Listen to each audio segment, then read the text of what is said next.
Hey guys, welcome back to Friends and Enemas. My name's Lindsay. I'm your host, and I have my husband again with me today. He's pretty much a co-host at this point. Feels like it, yeah.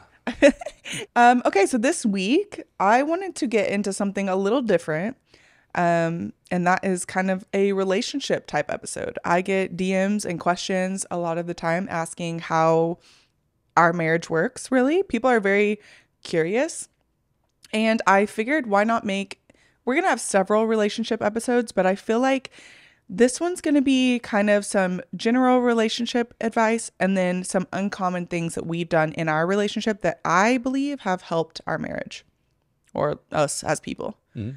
And I just kind of want to talk about it because I feel like a lot of people, like I said, they're very curious. They want to know what's working for other people because maybe something's not working for them at home. Maybe they grew up in a household that was pretty chaotic. That was me. Maybe they don't know what quote unquote normal is. And the truth is what works for us may not work for you. But I figure why not talk about it just to see what can come from it. Yeah. And we're not like authorities on relationships. This is like you said, it's just us talking about what we do and what's worked for us. We get in dumb fights. We do dumb stuff. We had a dumb fight earlier today. Anyone that tells you they don't fight. It pushed the podcast back a few hours. It did. It was stupid. I just wanted to strangle him. He wanted to strangle me. I wanted to strangle him. But at the end of the day, what do you think the foundation of our relationship is? Because I know the word off the top of my head. I was thinking about it this morning. I would say friendship and mutual respect. Oh, I like that. Mine was going to be communication. Yeah. But that's good. Like that all kind of fits together. And I do think that's pretty much like the basis of us is, yeah, we are friends. We communicate well because we do respect each other. Mm-hmm. Side note, if you guys hear me clearing my throat a million times, I'm so sorry. I've had a cough for like 4 weeks now. Phoenix is getting you. It won't go away. I don't know what's wrong with me. Maybe I have pneumonia, but it won't go away. So I'm sucking on cough drops throughout this. So sorry if you hear it, but had to let you know. So I did a poll on my Instagram, kind of trying to get some questions from people, like what do they want to know? And I kind of threw them all together. So quickly, because we've already spoken about this in season 1, and I think the first episode, I want to tell people how we met. And like I said, we've told this many times. So if you've heard it, you can skip through this. But the short version is we met at college. That's the easy way. But the more fun version is I had recently got out of a pretty abusive relationship. And if you've ever been in an abusive relationship, you will understand this. But it's very hard to leave a relationship like that. And I was in between housing during this semester at college. The house I wanted to live in with two of my best friends, it fell through for me. It was too expensive. So I started looking on Craigslist because that's where everyone in that college town looked for roommates. And I found a few houses that looked great. 2 of them were all guy roommates. And I thought, that's freaking perfect. That's exactly how I'm going to stay away from my boyfriend. I'm going to move in with guys because he would never want to date me if I'm living with strange men. So I went and viewed the first house with guys, and my gut told me I'm going to end up on the next Crime Junkies. So probably not the best house to stay in. And the next house I visited, a guy named Logan was there. He answered the door. It was set up perfectly because one of my parents was with me looking at the house. It was set up just pristine. It was a good show. And I felt safe. I told myself it was literally 1 semester. The other roommate wasn't there yet. He was on a mission trip. He was gone. So I moved in. And 2 weeks later, Jared walks in the door from his mission trip and we lock eyes, and I immediately text my best friend who I was supposed to be living with. And I was like, so the other roommates were really cute, like really cute. And I don't know, the rest is history. Yeah. I knew it was, I still remember the like walking in and you're like sitting on a couch in the corner. Yep. And introduced myself. Yeah. I knew it was trouble. Yep. I remember exactly what you were wearing. Like I can picture you walking in and me being like, zing. Like I was definitely attracted to him immediately. Yeah. So we we all made a pact. It's just roommates. We're just roommates. That's ridiculous. It's one semester that this girl's going to be living here. Let's not ruin the house.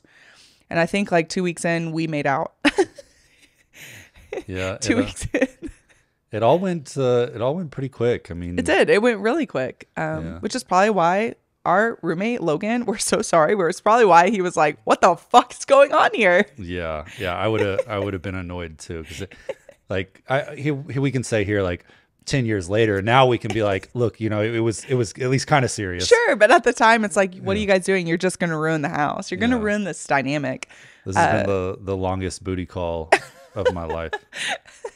No, I moved in, is it June or July? I think July. I moved in July.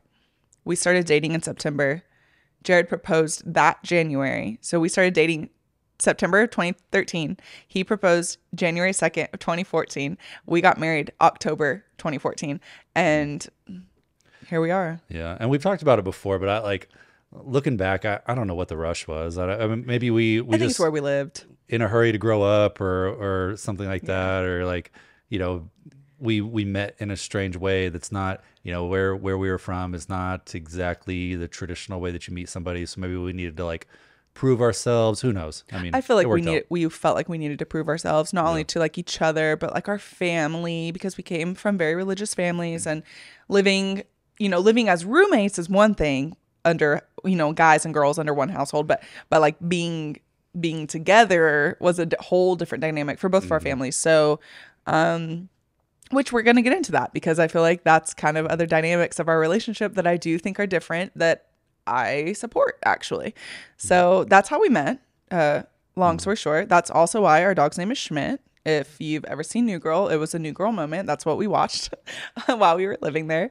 What was the other question I got a lot of? Oh, how is it dating? Like, a lot of people think that we met at a hospital because we're both nurses. And so I just told you how we met. How did we get into nursing? You want to take the lead? So I had a prior bachelor's degree in exercise science.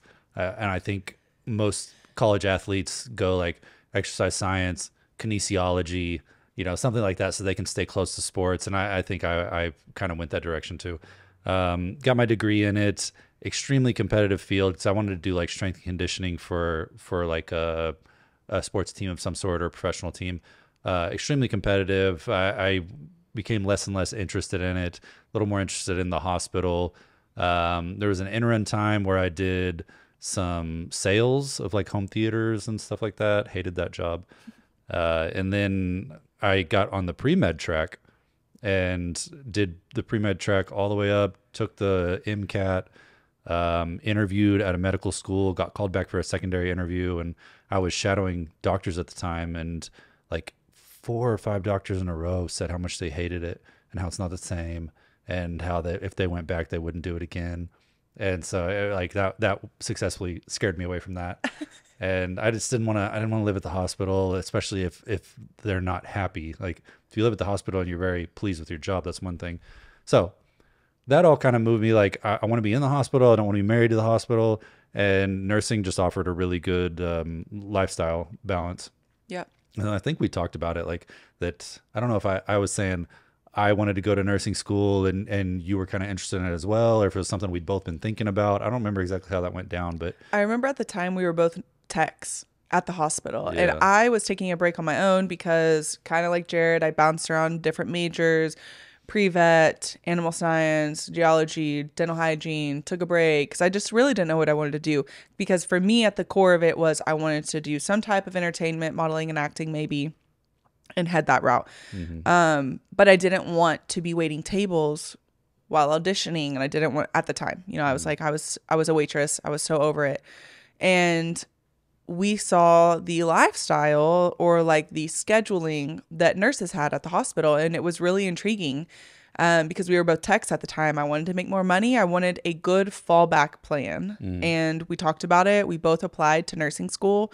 At the same time, I was hoping to get in with my husband so that we could both go through school together. And lo and behold, I've said this so many times, so I'm sorry if you've heard this story, but we get the letters in the mail the same day. His packet is huge and mine's a little envelope. And I knew immediately I was not accepted and he was. And that was really hard on me because I just felt like I felt so stupid at the time. Like, why can't I do anything right? What's going on with my life? Like, I Mm. felt very like down in the dumps.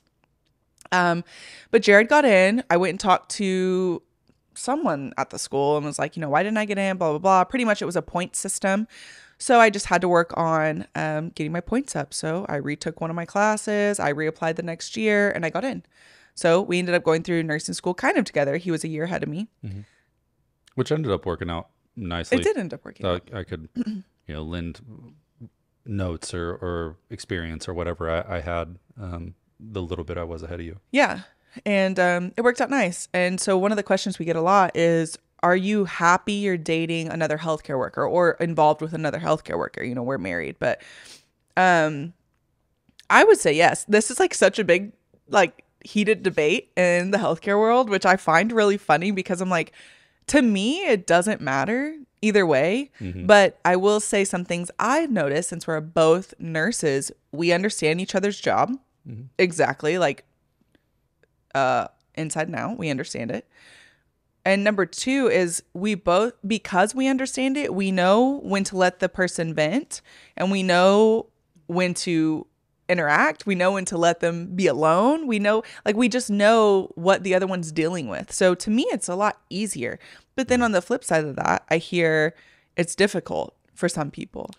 Yeah, I don't get it. And it's not like we're in a cubicle together or anything. Like most of the days Yeah. I'll see you like 3 times in 12 hours. Yeah. Like we're busy. It's in the ICU. Right. We've got our patients that we're usually at separate ends of the hall or something like that. And other than riding to work together and back home together, I don't see you all that much. Yeah. And honestly, I think that's why it works, because we don't see each other at work. So we have most of our days off together. That's how we like it, so that we can spend quality time with each other. But I kind of want to get into more of the uncommon things that we've done in our marriage. So that's kind of like intro to us. We're both nurses, how we met. But what do you think some uncommon things that we've done in our marriage are? Because I could name a few off the top of my head, but I'm sure that we both know. Not having kids is a big one. Yep. We're both child-free by choice. We're actively choosing not to have children. Yeah, I think there was, I think a lot of marital problems come from kids or finances. And we decided not to have kids. And, we worked very hard to get all of our debt paid off and not have really financial issues. And so that has helped a lot. And so, that doesn't leave all that much stuff other than like silly little fights. And so I think that's some of those choices have made marriage maybe at least marginally easier. I think so too. I think I want to dive into a bit more of like kind of how we decided that we didn't want to have kids, because I think there's a lot of people who have this thought, especially like early on in your adulthood when you are with someone that you're getting serious with. I think most of us think, especially if you're raised in the Bible Belt, most of us think the next step is kids. You get married, you have kids. And truth be told, like, you don't have to be married in this day and age, I don't think, to have a very successful relationship, a serious relationship. I appreciate it, but I don't think it's like a necessity anymore to like prove your love to one another. It's such a weird thing too. Like, as a woman, looking back and going through marriage, like giving up my last name, taking your last name, it's very patriarchal. And that's just what marriage is. It's very like religious based typically. And it's fine. Like, I would do it again with you, but I can't be certain I would do it again with someone else. Yeah. Does that make sense? Yeah, we were talking about that the other day, that there's a few odd things like not living together before you're married. Yeah. No sex before marriage. Like, these are more like traditional values type things, but like, which are fine if they work for you. But like, what if you wait all that time and they just suck? Like, they're just terrible. There's actually a Reddit story I'm going to read to you in a bit. And it's saying just that. Like, in this day and age, Are we real? Is there a lot of people waiting for marriage to have sex? And if you are, that really is okay. I'm just curious, like you, if what if it sucks? What if Yeah. it sucks? And not even just sex, even like living together. What if you just That's what I mean. What Yeah. if all of it sucks? Like, what if you move in with this person, you realize you're not compatible in any way, shape, or form, and then your sex is also bad? Yeah. That would suck. Yeah, just it seems like you're getting the cart before the horse whenever you sign. And there's usually, I'm going to use religion because it's usually more religious, but you sign, a document and a covenant before God and make a promise, and then you do all the life stuff together. Like it just, I don't know, it just seems like a Seems recipe for backwards disaster. to us, but we did that. We did the traditional thing. We got married. And then the next step was, okay, when are you guys having kids? Okay, when's the baby coming? It was constantly asked. I feel like, maybe not to you, to me, I feel like it was asked all the time, from one side of the family or the other, from friends, from people that's just what they expect of you. And the more it was asked, at first we were like, not right now. Maybe later down the line. We kind of put it off that way. But the truth is, we had never spoke about it. Yeah. Not really. I think there was like an unspoken thing where we were like, well, maybe whenever we're financially stable, then we got financially stable, and then we're like, well, there's a few places that I want to visit, and we went and visited those. And then we just kept moving the goalposts, and we thought it was for those reasons, but whenever we finally like had the talk, we kept moving them because we didn't want kids. Right. We didn't want them. And, that talk should be done before you get married. I fully think that, because what if one of us wanted them so bad and the other one didn't? One of us would have either settled or we would have had to get a divorce at some point, because that it just doesn't work, Yeah. And if one person didn't want kids, it's really hard not to have a little seed of resentment Exactly. at the life you didn't live. Exactly. And so I feel like telling our family was honestly the hardest part, because everyone just expected one thing, because that was very normal in our family. Yeah. As it is in most families and most cultures. But once we were like, no, we're serious, because they kept saying, oh, well, you'll change your mind. You'll change your mind when who's going to take care of you when you get older and you die, or when you get older and you're sick, who's going to take care of you? These were like all the same questions that we got all the time. And finally we both were just like, guys, we're serious. We don't want kids. I know that we're in our early 20s, but I'm dead serious. I kept telling them, I'm dead serious. I don't want kids. I don't want them. I don't want to be a mother. I don't want to. I even got asked, well, what's going to fulfill you? Myself. Thank God. Myself. Banff in Canada. Banff, Canada. Thailand. Traveling. I mean, there's all kinds of ways to fulfill yourself. And then, some people were like, well, what if you accidentally had a kid? I don't know how that happens, but if you accidentally had one, guys, I wouldn't be a monster. If that's what you're asking, you're trying to ask, would I be a bad mother? No, if I chose to have children, I would be a good mom, but I don't want kids. We don't want kids. Yeah. Honestly, when we sat down and had the conversation, the one pro I came up with was naming them. I wanted to name them. That's not a great reason to have kids. Yeah. In fact, it's not a reason at all to have kids. We can name our dogs. I can name a fish. Like, there's no reason to have kids for us in our relationship. So that's the number one thing that we did. And I do think it's changed the path of our relationship in a sense. Because kids are hard. It's hard. Yeah. Not only that, like, we got married so young. I can't imagine us getting married as young as we did. I had just turned 22. You were 25, 26? I think so, yeah. I had just turned 22. I can't imagine me then having kids, not knowing who I was in my core, like not knowing who Lindsay was at 22 years old. I'm just now learning who I am at 31. Yeah. And then having to parent, having to literally create a whole new identity of myself as a mother. And that would be all I knew, because I didn't know who I was at the core. That's the problem for me, is that having kids so young, I would just have no self-identity. I would have no identity of myself besides being a mother and a wife. Yeah. Yeah. And that's, I think that'd be really tough, because, yeah, if I look back to like, when a lot of my classmates and stuff, at what age they had kids, it was in their 20s, mid 20s to late 20s, they were having kids. And like, if I think back to me as a 26-year-old, like, I was an idiot. I did not know anything. And if I'm kind of the average person, I wasn't like arrested adolescence, but I didn't grow up super fast either. Um, I just I cannot imagine you haven't quite figured out who you are. Just like you were saying, you haven't quite figured out who you are. You haven't solidified your personality yet.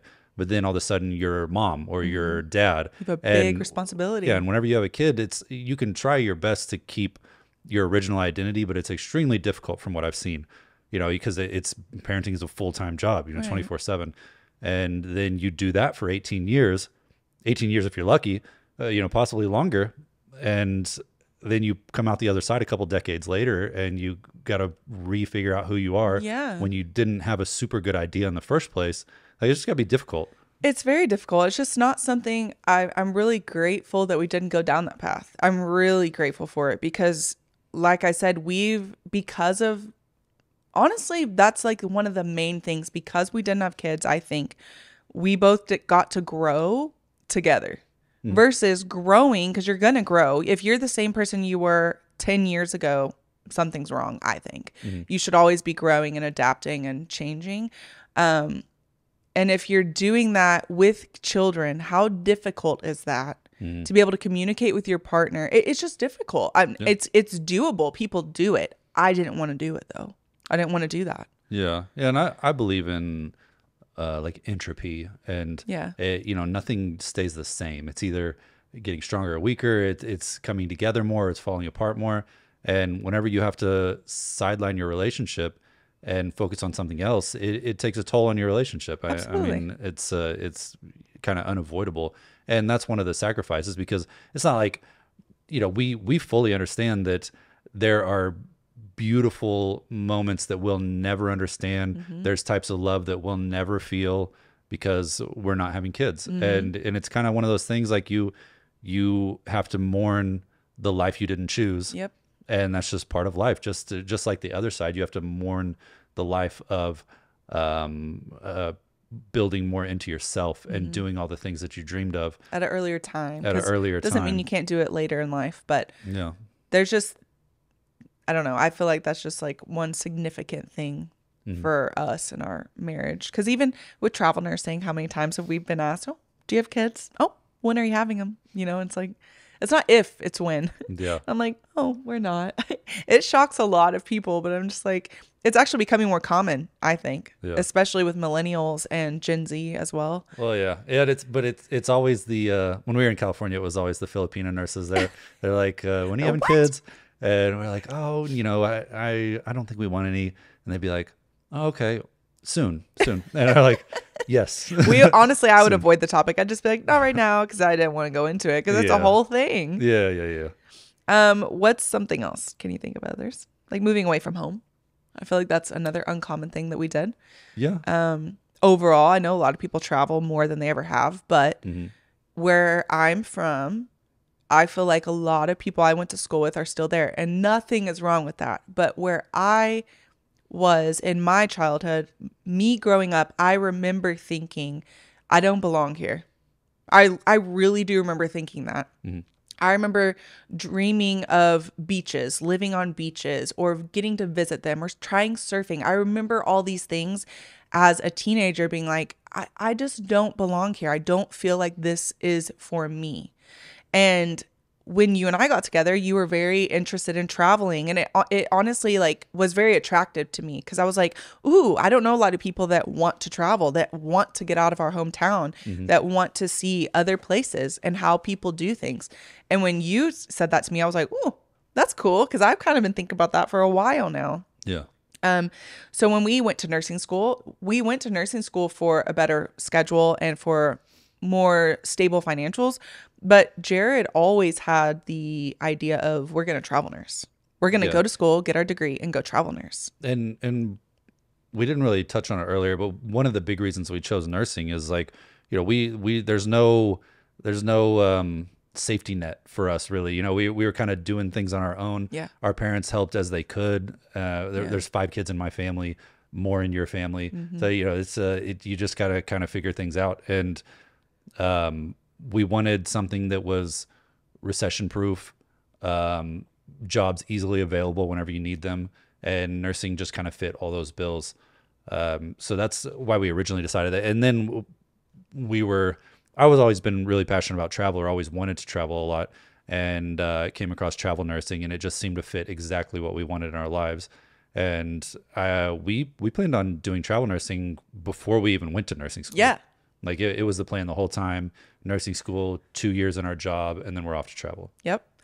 And because you do have to get experience before you start traveling, don't just go travel. That's so dangerous for many reasons. Yeah. That's a whole nother topic though. But I remember when we finally packed up our house, I still have the picture, and I have the picture on purpose so that whenever I'm thinking, like sometimes you get into like just like a momentum, like a normal day-to-day life, and you kind of forget your why, and you kind of forget why you were doing things or what you were doing them for. And I look back at that picture of our empty house because it was our first house that we bought together. And it was like also such a special moment. Like we're leaving our first home. Mm-hmm. So another like milestone type thing. And I remember us in the car driving to California. And when we passed the Oklahoma like sign, like you're leaving Oklahoma, we both looked at each other and was like, we could go back. Our manager told us we could come back at any point. We could get that job back. But us not leaving, both of us would have wondered, what if? Yeah. What if we would have had regrets? So like the worst thing for us was to stay. We had to leave to see what else was out there, to go experience this thing that we said we were going to do. We wanted to like prove to ourselves, I feel like we said we were going to go travel nurse. We're going to go travel nurse. Yeah.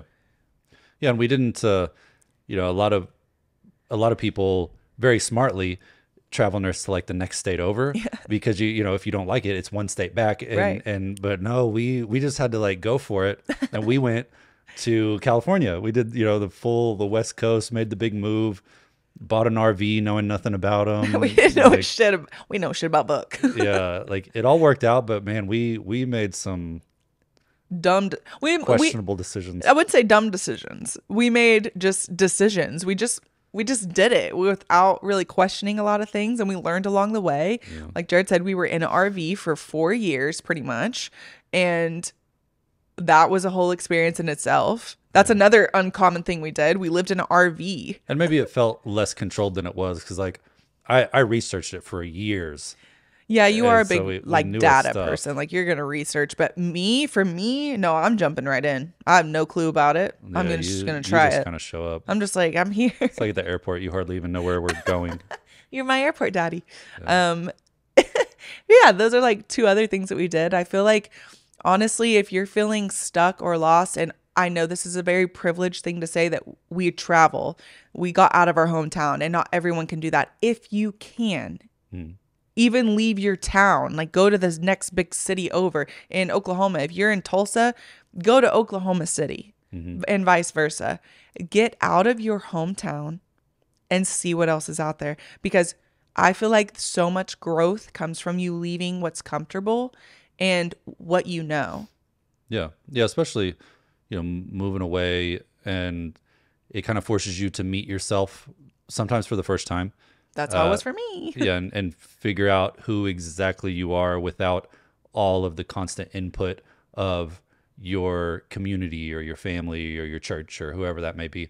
You have all these constant inputs, and you run on autopilot. You don't really need your own personality because one's kind of been assigned to you. Right. So getting away, you figure out who just you are, or you build it along the way. You realize that you didn't have one, and you kind of build it along the way. But I think it represents a time that you can kind of take all the things you were taught and all the beliefs and all your core beliefs, and you can kind of lay them out on a table and go through them one by one and decide, do I identify with this? Do I believe in this? Or was this just kind of foisted upon me? Yeah. And I think I think everybody owes it to themselves to do that. And you don't have to travel to some exotic place to do that. Right. Like you said, next city over, if you're able to, temporarily, anything, just to try to get out, meet new people, meet new cultures, people that don't think the way you do.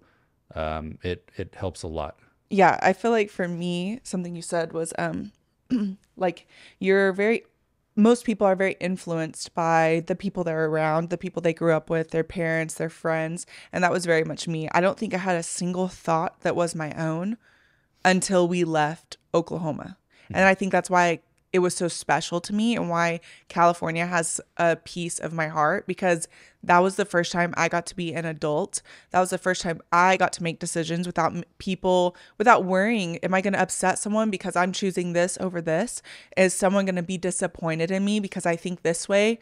I've always thought a little bit this way, but I've never had the lead way to really explore it. And that's why, I don't know, for me, like, it was such a monumental thing, us leaving Oklahoma and going to California.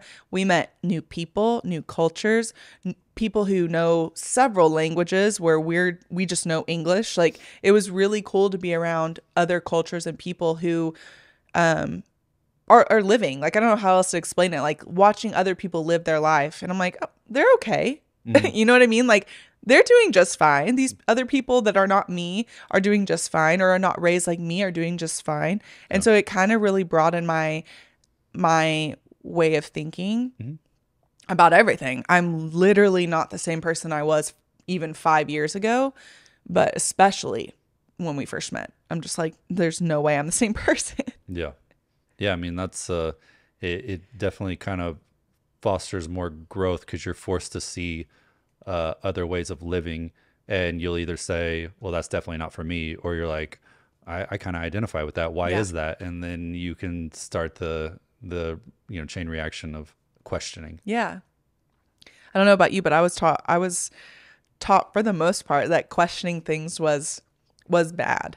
Like, you don't question, you just do. You know, like, you're the child, I'm the parent type thing. But in every scenario, not just I don't even know an example off the top of my head, but it was with most things. So it was very difficult for me to question anything I was taught growing up. And then being away from it for the first time, I got to question it without feeling like I was going to get in trouble for it. Yeah. So it was just very special. I don't know. Yeah. I mean, I think that's kind of why California holds a special place in your heart. It's a wonderful state, but I think it would have been whatever state you moved Wherever to. we went. Yeah. Yeah. With some variety and some culture. Something else I put, we challenge each other. And I know people are gonna be like, yeah, okay, most people do. No, like, we really do challenge each other in a respectful manner. If I'm acting up, if Jared's acting up, I don't know, can you think of an example? I think it presents most like professionally more than anything. Yeah. Like, if one of us isn't, we said we're going to do something and we made a promise to ourselves that we're going to do something and we're not doing it, the other person will be like, hey, you said this. Yeah. It's not me getting on to you, but you're going to disappoint yourself. Yeah. And you owe it to yourself to do it. And so I think that's there's a lot of checks and balances, accountability. Yeah. I think for me, one example I can think of is me saying I was going to go to therapy for months. I'm going to go. You're like, hey, you said you were going to go. Like, it's not being like, and I told you so. It's not being like nagging or anything like that. It's like truly like a friend, like, hey, just checking in on you because you said this was going to happen and it's been 2 months. Do you still want that? Is it you that wants this, or are you doing it for some other reason? Yeah. That's like an example I can think of. Yeah, I would agree with that. This kind of goes along with what we said earlier, just like questioning your beliefs and whatnot. But like, when we don't need to dive into this, but like, political views, religious views are just different now. And we respect each other, that we're not the same two people that we met 10 years ago when we were literally kids, like adults, but kids. And we give each other that space to think about things differently, to question it, to talk to each other, even if the other one is not fully on board. We give each other the space to be like, and we don't make each other feel stupid for it either. Like, there's a reason my husband is an intelligent, charming, thoughtful person. I know that he has a good heart. So whatever he's bringing to me is never like malicious. It's never these like nagging, like anxious thoughts that some people can have. Like, you're none of those things. So I give you that space knowing like this is from the goodness of your heart. You know what I mean? Yeah. Yeah. And I think that's where we talked about the basis of the relationship being a friendship, and deep mutual respect.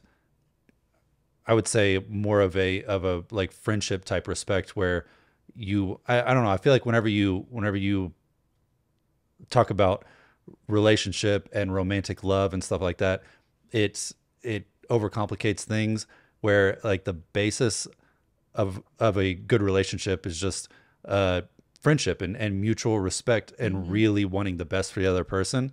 And the romantic love and passion and everything springs out of that. I think that's something that we've kind of focused on, and it's definitely paid dividends. To piggyback on that, we both don't believe in soulmates. Like I'll casually call you my soulmate, but we don't actually believe in the thought of soulmates or like the romantic fairy tales that you see on TV and like movies that there's one human made for you. We don't think that way. Yeah, you didn't like whenever I first said that. Yeah, but that was like 5 years ago when you first. No, actually, I think it was closer to when we first got married.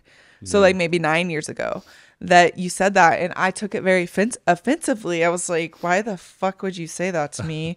As if there's some other bitch that's better than me. Like, why would you say that? But I didn't understand it. I really didn't. So, but also the way I was raised, like it was. There's one person for you. You'll find them. You don't get divorced. You know, this whole like path of thinking there's only one person for each person. And that's just not true. Yeah. You could be with a lot of people as long as you're both open to growth and open to the other one. I don't know, being different. Like there's so much more to it than there's just one human being for you. Yeah. I think I'll get like a little tinfoil hat, but I think that idea of soulmates and the type of romantic love that's pushed to us and your other half and they complete you and all this stuff, that was all just marketing. It was really marketed to us to sell stuff around Valentine's and various holidays. I just don't, it doesn't work like that in practice.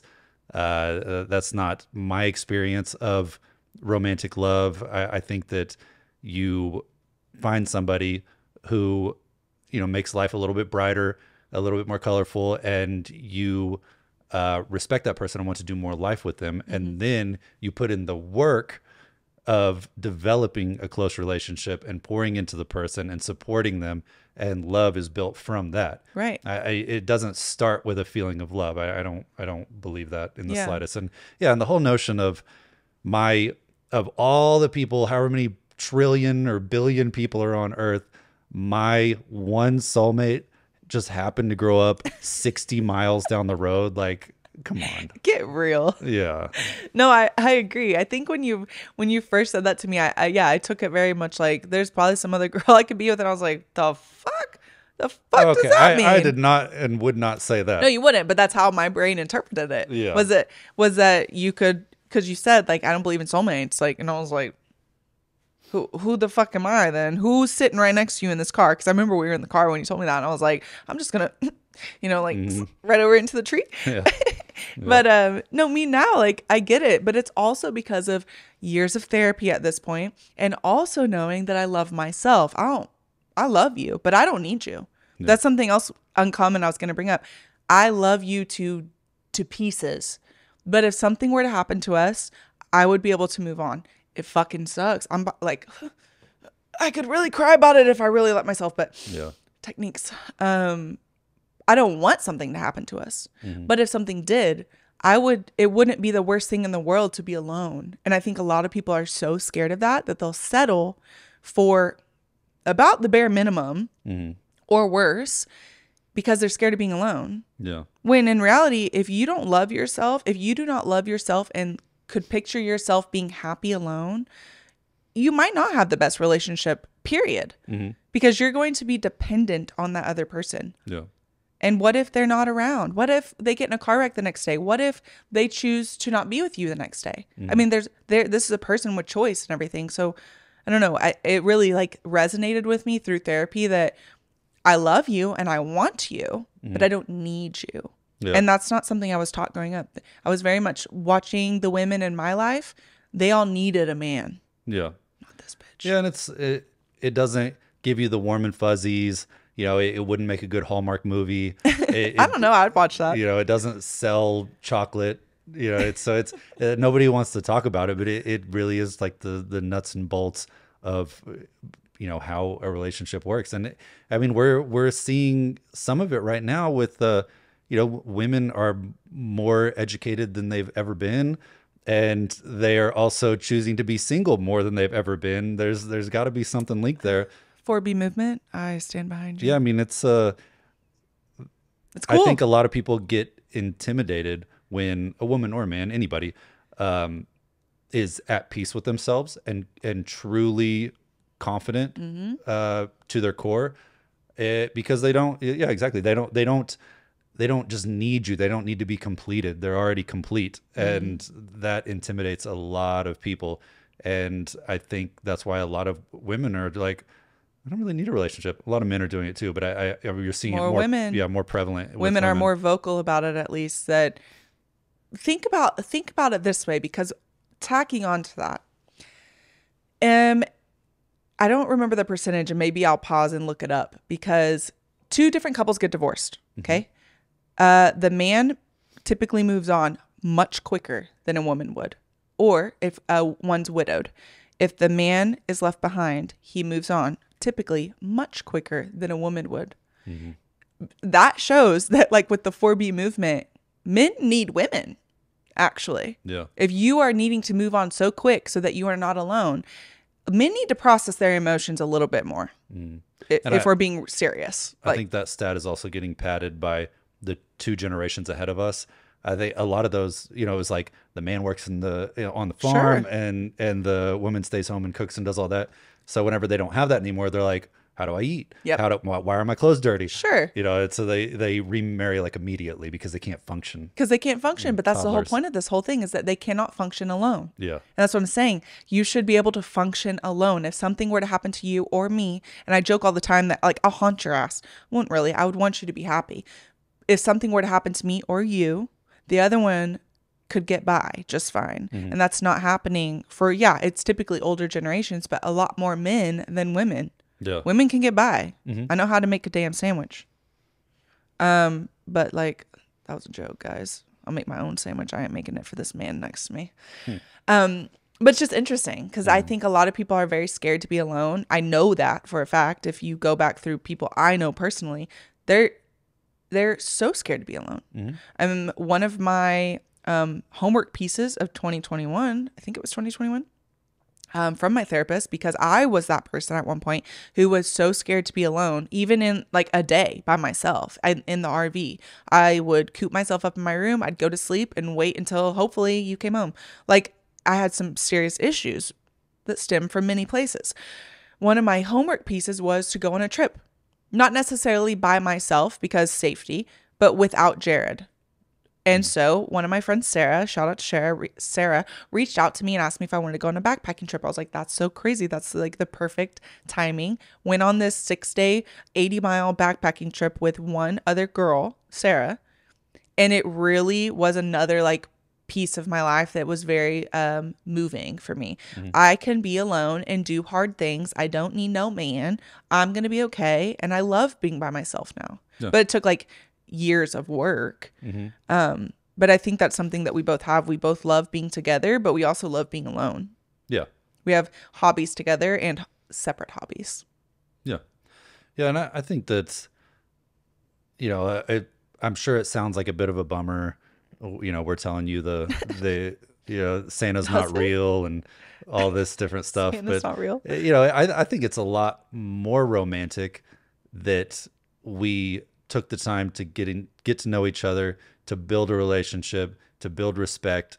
I think that's a lot more romantic than somebody decided that we were soulmates and that we were meant to be together. And if we just find each other, then it's automatically going to work out. Because then you find your soulmate and you get married and they kind of suck. And you're like, what? This was supposed to be perfect. What's going on? Or they don't suck, but there's work. You have to work in every single relationship. And I think some people really do get sucked into the fact that, but they're my soulmate. Why isn't it just working? Because you both have to put in work. Right. Like hard work. Like, I'm not just saying like, oh, I say I'm going to do these things. No, you have to do the hard things. Like if you came from a shitty background, you have to do the hard things to work on yourself. That might include therapy. It might include medications. It might include professional help of some kind. Yeah. I'm such a big advocate for that because you guys, I used to throw things at him. It's not funny, but it's uncomfortably funny. Like I used to throw things to get my attention, to get your attention. Or if we were fighting, I would raise my voice. I would scream because that's what I grew up in. But like, that's not what you grew up in. Mm-hmm. And I had to realize quickly that ain't going to work. So you better work on whatever the fuck that was. You know what I mean? Yeah. Like no, not sometimes, every time there's going to be some type of work that you both have to do throughout the duration of your relationship. It doesn't just like work. Yeah, and I think you caught on pretty quick whenever I just like When you dead stared at me and said, didn't respond. yeah, that's not going to work for me. Yeah. I said, okay, roger that. You don't like that. I don't know. I thought you might like it. Those are the only things I have on here, but I wanted to add a couple of these questions that I feel like go along with this little theme. It was how to know if you're settling in a relationship. What do you think about that? Pretty open-ended. Just how to It is know open. if you're How do you know if settling. you're settling? I think amount of effort, you know, if you're putting in way more effort, and it's hard to be objective about who's putting in more effort. Yeah, but especially when you're in it. I think at the core though, you know when you're settling. I think somewhere deep down, you might be in denial, but I think somewhere deep down, you know, if that question's coming to light, coming in your mind a little bit, you probably are settling. Yeah. Am I settling? Why do you have to think? I don't think that ever when I'm with you. I've never once thought that when I'm with you. No, yeah, I get what you're saying. Like there's still, it'll be 10 years in October. There's still days that we wake up and I'm like, holy shit, she's still here. Like, Aw, that's kind of cute. What's wrong with her? Yeah. No, I think of times like I always have to have an example for myself to answer questions. And so like this is my example. I was on and off with my ex, obviously, but a boyfriend I was on and off with for several years. He was one of my first boyfriends, so lots of history there. Also grew up in a pretty shitty household, and so toxic feeds off of toxic. Okay, we both had issues, but we were both kids. Long story short, getting to when he told me he was going to propose. I will never forget this day because we went to look up engagement rings and I heard in my head this like constant voice being like, you're settling. If you marry this dude, you're going to end up like every other woman in your family, divorced with kids at some point, very soon. It'll happen sooner than later. Like, do not marry him. There was like some voice telling me that. Do not marry him. What are you? I couldn't even focus looking at rings. I couldn't even, eventually I picked one. I was like, I think I kind of like that one. And in my head, I was like, no, you gots to go. This is not going to work. I feel like when people are asking, how do you know if you're settling? There's something in you that is screaming at you, telling you, no. This isn't for you. I don't know if you've ever had like any type of experience like that, but that was very prevalent for me where I was like, if I marry this person, I will be settling. Yeah. I will be doing the bare minimum for myself instead of leaving what's comfortable, because that was very comfortable for me. I knew what I was getting into. Leaving what's comfortable, forcing myself to be alone, trying new things, getting out of your comfort zone. I feel like if you feel like you're settling, you have to like start like almost like writing down, like, what do you want in your life? What do you want from a relationship? Because after that happened for me is when I wrote down what I want in a man. And it was not anything that guy had to give. It was none of it. Yeah. So that's settling to me. Like this person literally doesn't even tick a mark on your checklist. That's settling. Yeah. Yeah. And I think writing it down is a pretty big thing. Cause in the past I've like kind of poo-pooed goals and dream boards and all that stuff. But anytime we've done one. You did? Well, just like. I love a good goal. In my head. But we stumbled across some goal sheet that we had from like 2018. And it was insane how much of it Came true. Came true, yeah. Because we wrote it down. It's not just because you wrote it down and it happened. You wrote it down and you had a goal. You had, how do I get to this? And that's the same thing with a relationship. How do you get to this person? Yeah. And whenever you're writing it and you're like, that's too much. It's probably not. It's probably not. Mine was loves and respects animals. A few of mine. I wanted so badly to be with a guy that just respected animals and did not hurt them for fun. That was really fucking weird. Most people probably meet that, to be honest. But that's what I was looking for. Certain things. Love and respects animals. Respects me. Please, Jesus, like just a little bit would be nice. All I was wanting was pretty much the bare minimum. But at the time, it felt like those were such huge goals. You know what I mean? Yeah. Luckily, you meet the bare minimum. So yeah. It felt like a high bar at the time. And no, but you show me every day that the bar is set higher and higher. Like I'm like, how I used to think I didn't deserve you, thank you therapy. But I used to think that because of what I was settling with all the time. And the truth is we all deserve someone who loves and respects us. Yeah. And that might look different for a lot of people, but it works out, Mm-hmm. Yeah. Do you have anything else to add to that? I feel like I just talked y'all's ears off. No, it's good. Let's see. I was going to pull up one more of these questions. I think we should do a whole episode on mental health. Like another one, because I get this question a lot, but do you want to answer this? What was your husband's perspective when you were going through depression? Early on, I didn't know a whole lot about it. It's not talked about a whole lot, I guess, where we're from. It's kind of one of those things that you deal with quietly. So I didn't know a ton about it, but whenever we got further into it, and especially whenever you started seeking out psychiatry, medication, therapy, stuff like that, and I think the biggest thing or the biggest breakthrough was just giving you space. Like your whole life, you've had people telling you what you need to do, what you don't need to do, what to think about, how to do this, how to do that. And just like backing off and like you are a smart, kind, wonderful person. So just back off and let you figure it out in your own way, and just support you, because I can't sit here and tell you how to go about it. I don't know any better than you do. So just giving you space and support, I think was the biggest thing. And patience is a big part of it, because it's some days are better than others. Yep. I totally agree with everything you said. I feel like patience is the number one thing someone's going to have a spouse or a loved one that's supporting you through your mental health journey. Patience is huge. And patience with yourself too. Like patience is a great word, because I feel like I went to the doctor, I got on medications. Okay, I started therapy. Why don't I feel better? Why am I not acting better already? It takes so much patience and time, because you're like reversing years of damage. Yeah. Yeah. I mean, you actually see like a little dip where it gets worse for a little bit, because you got to open the wound and it takes time to clean it. Yeah.